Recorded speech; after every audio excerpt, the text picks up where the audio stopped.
Hello everyone, मैं हूँ श्वेता और हम आज का अपना वीडियो लेक्चर शुरू करने जा रहे हैं जो कि एंथ्रोपोलॉजी ऑप्शनल्स यूपीएससी मेन से रिलेटेड है। तो आज की इस वीडियो में हम पढ़ेंगे about research strategy of anthropology.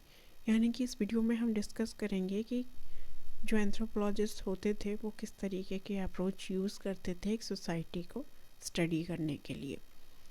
Fine, तो अगर आपने चैनल को लाइक से सब्सक्राइब नहीं किया है तो जल्दी से जाके कर दीजिए ताकि आपको आगे की अपडेटेड वीडियो मिलती रहे। तो आइए शुरू करते हैं। सबसे पहले हम एक छोटी सी डेफिनेशन देखेंगे जो कि एंथ्रोपोलॉजी के बारे में, कि एंथ्रोपोलॉजी है क्या। गाइस, मैंने एक वीडियो बनाई है एंथ्रोपोलॉजी के बारे में ऑलरेडी। उसमें एंथ्रोपोलॉजी के जो सिलेबस का हमारा फर्स्ट पॉइंट है उससे रिलेटेड वो वीडियो है कि एंथ्रोपोलॉजी क्या है, क्या उसके स्कोप है और किस तरीके से एंथ्रोपोलॉजी डेवलप हुई, ये सब के बारे में मैंने इस वीडियो में डिस्कस किया है। उस वीडियो का लिंक इस वीडियो के डिस्क्रिप्शन बॉक्स में है, तो आप जाके देख लीजिएगा। तो शुरू करते हैं। So what is anthropology? It is the study of human being in totality with respect to space and time. Not only deal with evolution of human being but also study about their culture, behavior, languages, religion, all other social and cultural activities. It means कि हम anthropology में human being के बारे में study करते हैं कि किस तरीके से उनके जो बॉडी में डिफरेंसेस आ रहे हैं, जेनेटिक चेंजेस आ रहे हैं, लैंग्वेज डिफरेंस क्रिएट हो रहे हैं, कल्चरल डिफरेंसेस आ रहे हैं, इन सभी के बारे में हम स्टडी करते हैं एंथ्रोपोलॉजी में। फाइन, तो एंथ्रोपोलॉजी जो है वो एक ह्यूमन के इवोल्यूशन से ही रिलेटेड से ही डील नहीं, यानी कि इवोल्यूशन के बारे में ही नहीं बताती है, बट ऑल्सो ये भी बताती है कि किस तरीके से एक जो सोसाइटीज़ हैं, ओल्ड सोसाइटीज़ हैं या फिर न्यू सोसाइटीज़ हैं, उनके जो कल्चरल डिफरेंसेस हैं वो किस तरीके से उनमें डिफरेंसेस आ रहे हैं, उनके बिहेवियर में किस तरीके के डिफरेंसेस क्रिएट हो रहे हैं, लैंग्वेज वो किस तरीके से यूज़ कर रहे हैं, कौन कौन से रिलीजन्स वो फॉलो कर रहे हैं। So other social and cultural activities को भी हम उनकी स्टडी करते हैं एंथ्रोपोलॉजी में। Fine, now we are going to discuss about some kind of approach. So first approach है that is field work approach. First hand observation, recording documents and collecting information. Fine, तो जो field work approach है उसमें हम एक observation, यानी कि जो एंथ्रोपोलॉजिस्ट हैं वो एक सोसाइटी को, पर्टिकुलर सोसाइटी या को ऑब्ज़र्व करते हैं, उनके कुछ डॉक्यूमेंट्स की रिकॉर्ड यानी कि उनके डॉक्यूमेंट्स को कुछ कलेक्ट करते हैं, कुछ इन्फॉर्मेशन गैदर करते हैं उनके बीच में रह के, उनके कल्चर को स्टडी करते हैं, उनकी लैंग्वेजेस को स्टडी करते हैं, उनके बायोलॉजिकल चेंजेस के बारे में स्टडी करते हैं और उनके बैकग्राउंड के बारे में भी एंथ्रोपोलॉजिस्ट जो हैं वो स्टडी करते हैं कि किस तरीके से पुराने समय से लेके नए समय तक उनके कल्चर, सोसाइटी और बायोलॉजिकल चेंजेस जो है वो एक पर्टिकुलर सोसाइटी में आ रहे हैं। फाइन, तो ये सब के बारे में फील्ड वर्क के थ्रू वो अप्रोच करते हैं, यानी कि फील्ड वर्क के थ्रू स्टडी करते हैं। देन जो नेक्स्ट पॉइंट है that is holistic approach. So in holistic approach the anthropologist try to understand every aspect of human kind in relation to the whole, यानी कि वो हर जो एक मानव यानी ये सोसाइटी हम कह सकते हैं, उनके हर एस्पेक्ट को समझने की कोशिश करते हैं, चाहे वो उनका कल्चर हो, उनकी लैंग्वेज हो या बायोलॉजिकल चेंजेस हो, जेनेटिक डिफरेंसेस हो। तो इन सभी के बारे में एक होलिस्टिक अप्रोच बुक के थ्रू वो एंथ्रोपोलॉजी में स्टडी करते हैं और एक देखते हैं कि किस तरीके से जो पुराना मानव है वो नए मानव से अलग है। फाइन, तो ये एक होलिस्टिक अप्रोच के थ्रू वो स्टडी करते हैं। देन है कंपैरेटिव अप्रोच। तो जो कंपैरेटिव अप्रोच है, it compare biology, culture, society of different people in order to learn how people came biological patterns. तो जो कंपैरेटिव अप्रोच है उसमें जो एंथ्रोपोलॉजिस्ट होते हैं वो क्या करते हैं, कंपेयर करते हैं एक सोसाइटी को दूसरी सोसाइटी से और देखते हैं कि किस तरीके से उनकी बायोलॉजी यानी कि biological changes, cultural changes, social changes जो एक जैसे हम देखें अगर फॉर एग्जांपल एक सोसाइटी जो है वो एक पर्टिकुलर यानी कि दूसरी सोसाइटी से अलग होती है, उनके कुछ बायोलॉजिकल चेंजेस होते हैं, कुछ कल्चरल चेंजेस होते हैं या फिर सोशल चेंजेस होते हैं, तो इन सभी के बारे में भी वो जो एंथ्रोपोलॉजिस्ट होते हैं वो हम एंथ्रोपोलॉजी में वो स्टडी करते हैं कि किस तरीके से जो पैटर्न यानी कि जो चेंजेस हैं वो कैसे आए, उनका विकास धीरे धीरे कैसे हुआ, कल्चर कैसे डेवलप हुआ उनके बीच सोसाइटी की में, या बायोलॉजिकल चेंजेस में कौन कौन से फैक्टर थे जिन्होंने एक बड़ा रोल प्ले किया, सोशल चेंजेस किस तरीके से सोसाइटी में आ रहे हैं। तो एक सोसाइटी को दूसरी सोसाइटी से कंपेयर करते हैं, उनके कल्चर को, सोसाइटी को, बायोलॉजी को, इस तरीके से वो देखते हैं। Fine, then it try to find out those elements common to biology.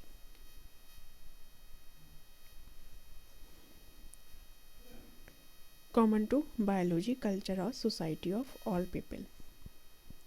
और ये जो एंथ्रोपोलॉजिस्ट होते हैं वो फाइंड आउट करने की कोशिश करते हैं कि कुछ जो पर्टिकुलर सोसाइटी होती हैं उनके बीच में कौन कौन से कॉमन एलिमेंट्स हैं, कौन कौन से सेम कल्चर वो फॉलो करते हैं, क्या उनके सेम कॉमन बिलीफ्स हैं, कॉमन बायोलॉजिकल चेंजेस हैं या फिर जेनेटिक चेंजेस हैं एक सोसाइटी में, जो सोसाइटी में जो पीपल्स हैं उनके बीच में, इस सभी को फाइंड आउट करने की भी कोशिश करते हैं। देन नेक्स्ट है emic and ethic approach. It deals with peoples view and view of biology, culture, society, translate people view into anthropological view as communicate the perspective of problem. तो जो एमिक और एथिक अप्रोच है ये deals करता है कि जो एक सोसाइटी में उनकी जो फैमिली है या फिर पर्टिकुलर इंडिविजुअल्स हैं उनके क्या व्यूज़ हैं, किस तरीके से वो बायोलॉजिकल चेंजेस को देखते हैं, किस तरीके से वो अपने कल्चर को फॉलो करते हैं, सोसाइटी में किस तरीके के उनके सोशल नॉर्म्स होते हैं, तो इन सभी के बारे में वो इस अप्रोच के थ्रू स्टडी करते हैं। Then translate people new view into anthropological view, communicate the perspective of the problem. तो वो ट्रांसलेट करने की कोशिश करते हैं कि ये जो पर्टिकुलर व्यूज़ हैं एक सोसाइटी यानी पीपल्स के, वो एंथ्रोपोलॉजी में कम्युनिकेट करने की कोशिश वो करते हैं। देन जो नेक्स्ट अप्रोच है वो है केस स्टडी अप्रोच।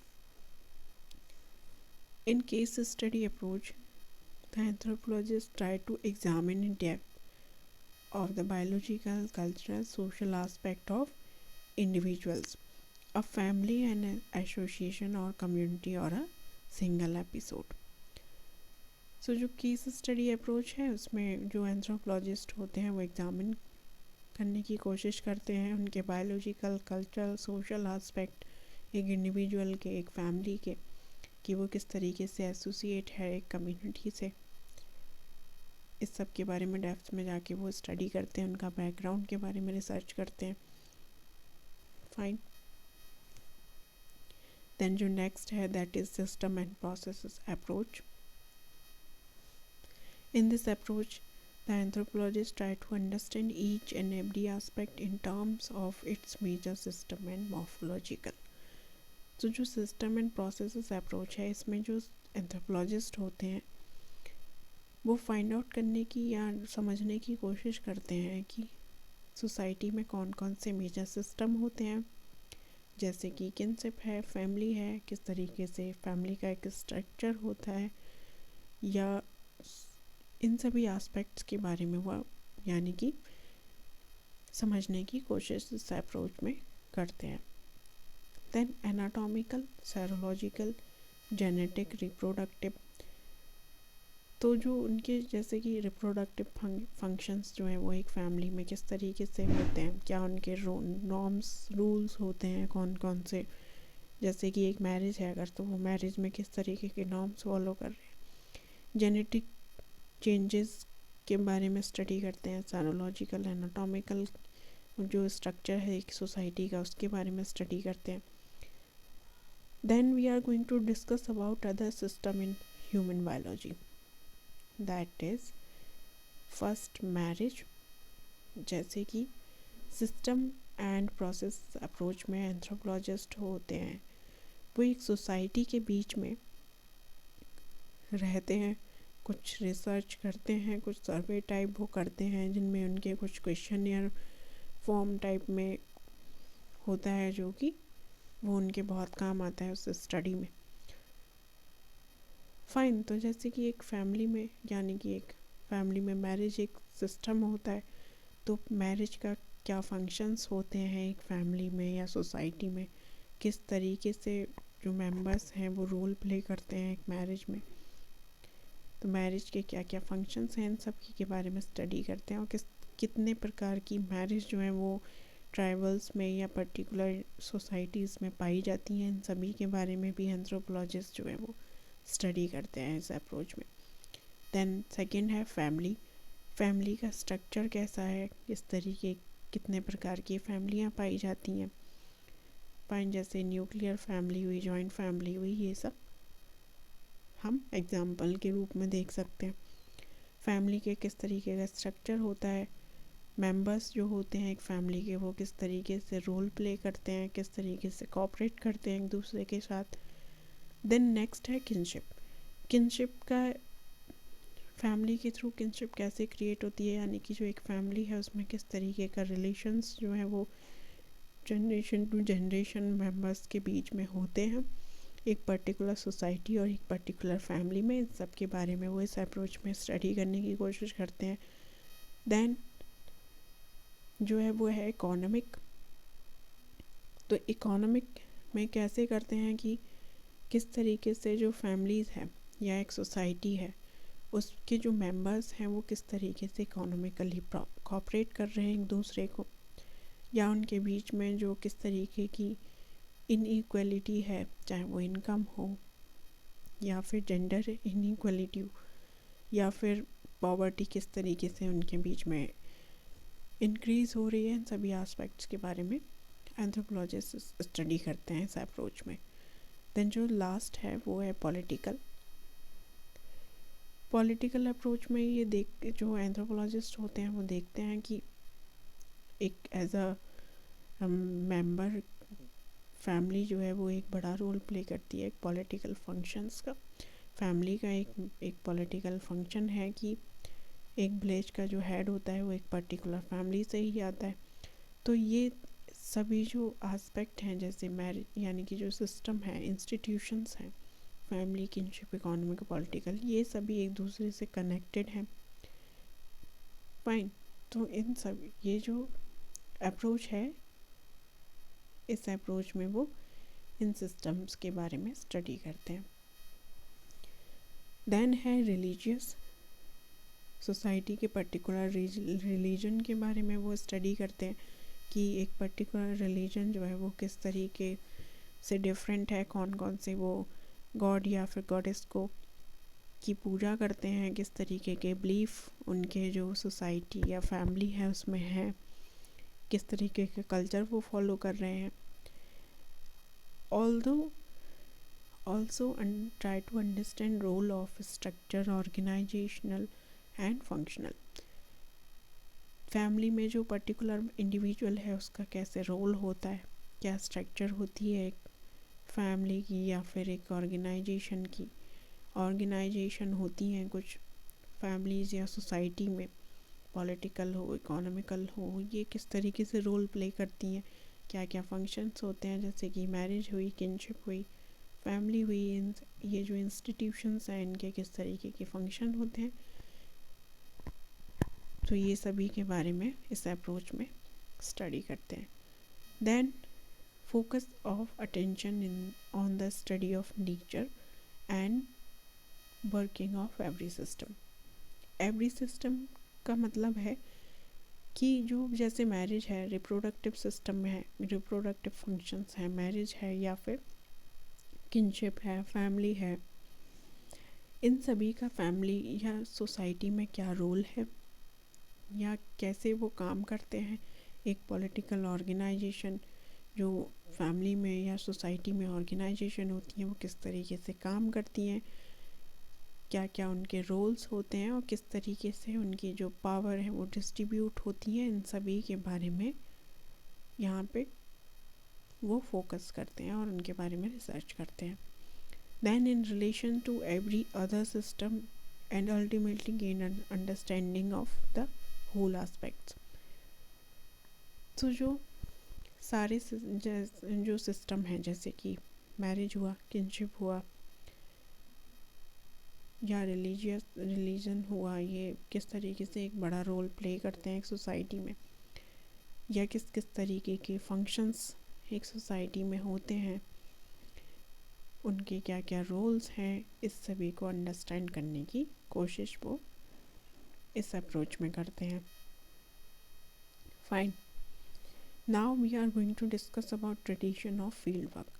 तो यहाँ हम कुछ एग्जांपल देखेंगे कि किस तरीके से जो एंथ्रोपोलॉजिस्ट हैं वो एक सोसाइटी के बीच में रह के स्टडी करते हैं और क्या कौन से कुछ पॉपुलर जो एंथ्रोपोलॉजिस्ट थे उनके नाम हम यहाँ पढ़ेंगे।